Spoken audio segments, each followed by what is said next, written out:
Welcome to my YouTube channel chemistry with Neem. और आज मैं आपके लिए एक इंफॉर्मेटिव वीडियो लेके आया हूँ। और मेहरान यूनिवर्सिटी की जो सेकंड फेज़ है, सेकंड राउंड है, वो स्टार्ट हो गया है। आज ही आप मेहरान यूनिवर्सिटी की वेबसाइट पे जाके, पोर्टल पे जाके अपना एडमिशन फॉर्म में बेसिक रिक्वायरमेंट्स पूरी करके आप अप्लाई कर सकते हैं। तो यह सेकंड राउंड है, फर्स्ट राउंड हो गया है। याद रहे ये आपके पास ये सेकंड फेज़ है, या इसको आप सेकंड राउंड भी कर सकते हैं। तो इसकी जो लास्ट डेट है वो कौन सी है? 15 जुलाई है।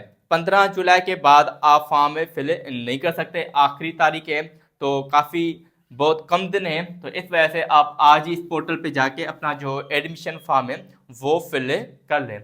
अभी आप 15 जुलाई को ये लास्ट डेट है। और उसके बाद देखें 18 ऑफ जुलाई को आपकी एडमिशन टेस्ट होगी, मतलब आप पेपर में अपियर होंगे। काफ़ी स्टूडेंट जो फर्स्ट राउंड में अपियर हुए थे या फेल हो गए थे, कुछ गलतियां थी। मैं आपको यहाँ पर कुछ टिप्स, इंपॉर्टेंट बातें बताने वाला हूँ जो स्टूडेंट्स ने फर्स्ट फेज में की हुई थी। पास पेपर के बारे में भी बताऊंगा कि आपको कैसे तैयारी करनी है, थोड़ी कुछ हिंट्स भी दूंगा। तो याद रखना, पहली बात तो आपको पता होगा, और वो स्टूडेंट्स को पता नहीं था तो वो भी अपने माइंड में, जहन में बिठा लें कि 100 MCQs होते हैं। 100 MCQs को, और कंप्यूटर बेस पे सिस्टम होता है, कंप्यूटर पे टेस्ट होता है, 100 MCQs होते हैं। और इन 100 MCQs को सोल्व करने के लिए आपके पास सिंपली 60 मिनट होते हैं। 60 मिनट मतलब कि 1 घंटा, मतलब कि 1 घंटे में आपको 100 MCQs करने हैं। तो टाइम का issue is the main problem.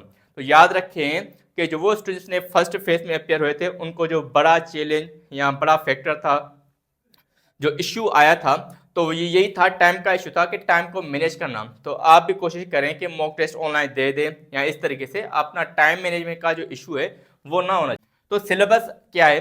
Pre engineering का सिलेबस अलग होता है, प्री मेडिकल का सिलेबस अलग होता है, और कंप्यूटर साइंस का सिलेबस भी अलग होता है।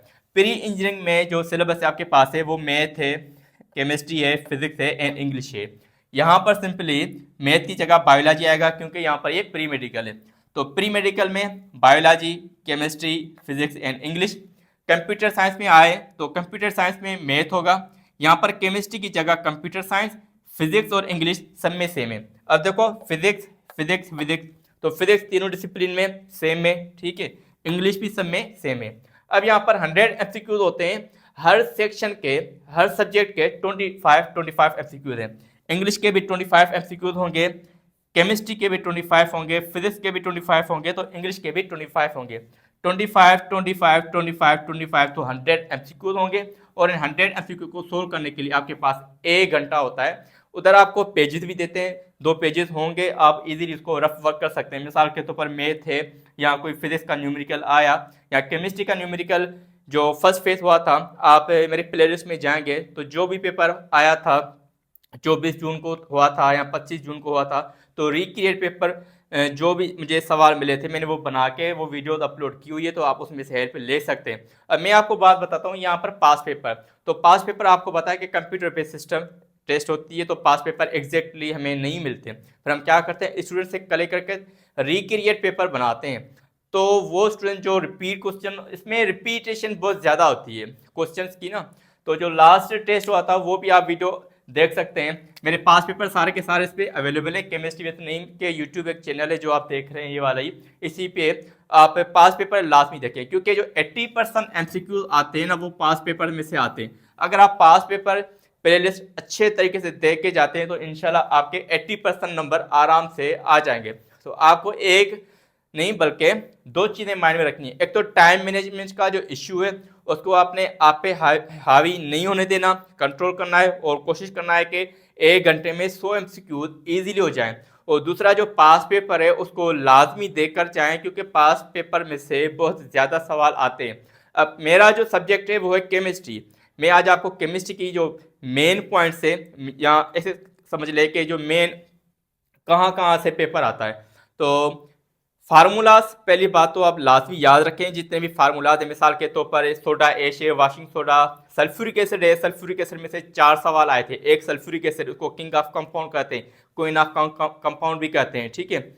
और सल्फ्यूरिक एसिड में सल्फर की ऑक्सीडेशन स्टेट। इस तरीके से 4 सवाल आए थे सल्फ्यूरिक एसिड में से।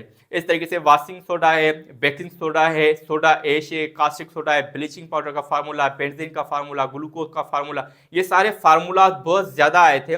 उसके बाद ऑक्सीडेशन नंबर निकालना। ऑर्गेनिक केमिस्ट्री में आपको करना क्या है, ऑर्गेनिक केमिस्ट्री में जितने भी फंक्शनल ग्रुप है उनकी पहचानना आपको आना चाहिए। मिसाल के तौर पर अगर मैं आपको कहूँ कि ये जो है वो कौन सा फंक्शनल ग्रुप है, तो सिंपली जिसको पता होगा इजी बिल्कुल है, ये अल्कोहल है। अगर यहाँ पर अल्काइल ग्रुप और यहाँ पर हेलोजन लगाता हूँ तो ये अल्काइल हैलाइड हो गया। अगर यहाँ पर RCOO चाहिए, अगर मैं आपसे पूछूं तो ये कार्बोक्सिलिक एसिड। अगर यहाँ पर आपके पास अल्काइल ग्रुप है, ये कार्बोनाइल ग्रुप है, R लगा दूं तो ये आपके पास ये कीटोन हो जाएगा। इस तरीके से यहाँ पर आपको जो फंक्शनल ग्रुप जितने भी हैं उनको लाजमी रट के जाना, क्योंकि ये फंक्शनल ग्रुप हर टेस्ट में 2 से 3 आए, हर पेपर में शिफ्ट होती हैं, हर शिफ्ट में अलग अलग सवाल होते हैं, सेम सवाल नहीं होते, ये भी याद रखना। तो ये जो चीज़ है केमिस्ट्री में आपको लाजमी याद करके जानी है। और पास्ट पेपर जो है वो मेरे प्लेलिस्ट पे अवेलेबल है, उनको लाजमी देख के जाना। अल्लाह हाफिज़।